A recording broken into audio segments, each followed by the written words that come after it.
Well, good morning, B-Jams. Today's a special day for veterans all over the world, and we're really happy that you could be here to help us celebrate. Veterans Day has been around for a long time. We've got a special thing going on today. We have a speech about Veterans Day, give you a little background on it, and then also we're going to retire one of the school's flags. It served us day in and day out for 5 years, and it's time to retire the flag, and we have a special ceremony for that. There's lots of different ways that you can show honor and reverence to a flag when you retire it. But to get things kicked off and to celebrate Veterans Day, I'd like to invite Emily Nordenson. Emily? On the 11th hour of the 11th day of the 11th month, the fighting of World War I ended in 1918. Due to the conclusion of the war to end all wars, November 11th became universally recognized a day of celebration. The day was originally declared Armistice Day, 8 years after the end of World War I, and honored only veterans of that war. Then, in 1954, after World War II, in the Korean War, it was renamed Veterans Day to honor all veterans who served in America and American war and defended democracy.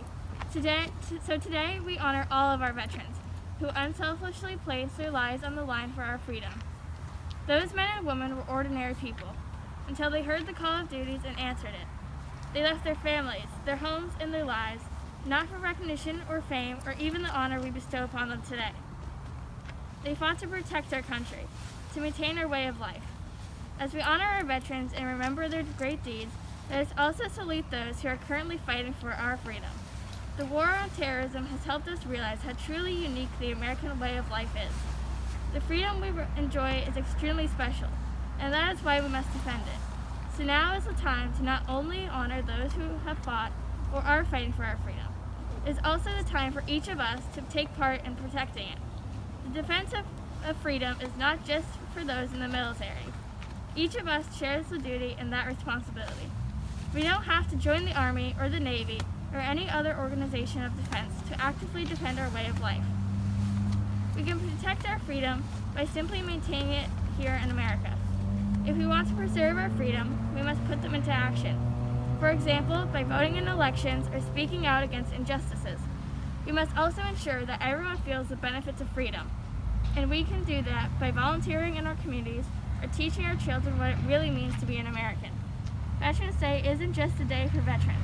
It's a day for all Americans. It's a day to remember why we were fighting, and a day for all of us to begin our journey of protecting our freedom and the freedom of many future generations. Thank you for honoring our veterans today. Let us walk towards tomorrow still honoring them by living in the freedom they protected.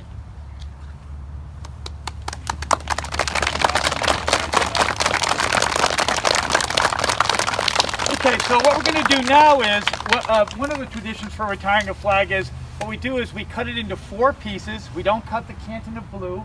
So we'll cut a long piece this way, then a long piece this way, and then we feed it carefully into the fire. After all of the flag is consumed, we bury it like we did the last flag 5 years ago, right by our flagpole, so the spirit of it continues to serve our school well. And Mr. Ashton dug a fine hole for us to put the ashes in afterwards, and that'll conclude it and stuff. So anyways, thought I'd give you a little information, and now why don't you guys go ahead and start with the cutting process. Try not to let any of the flag touch the ground.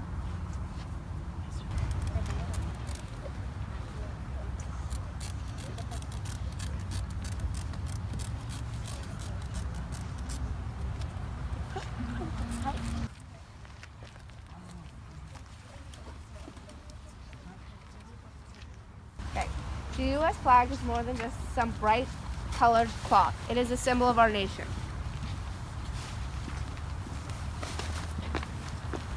Seven red stripes and 6 whites. Together they represent the original 13 colonies that gave us liberty.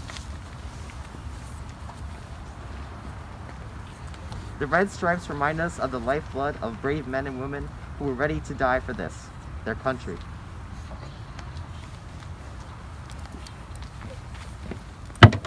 The white stripes remind us of purity and cleanliness of purpose, thought, word, and deed.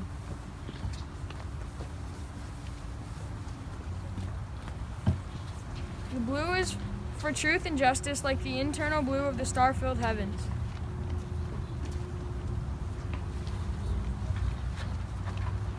The stars represent the 50 sovereign states of our union.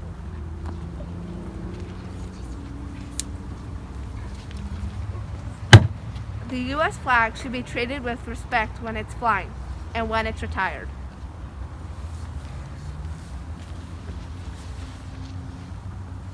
The American Creed states, "It is my duty to my country to love it, to respect the Constitution, to obey its laws, to respect its flag, and to defend it against all enemies."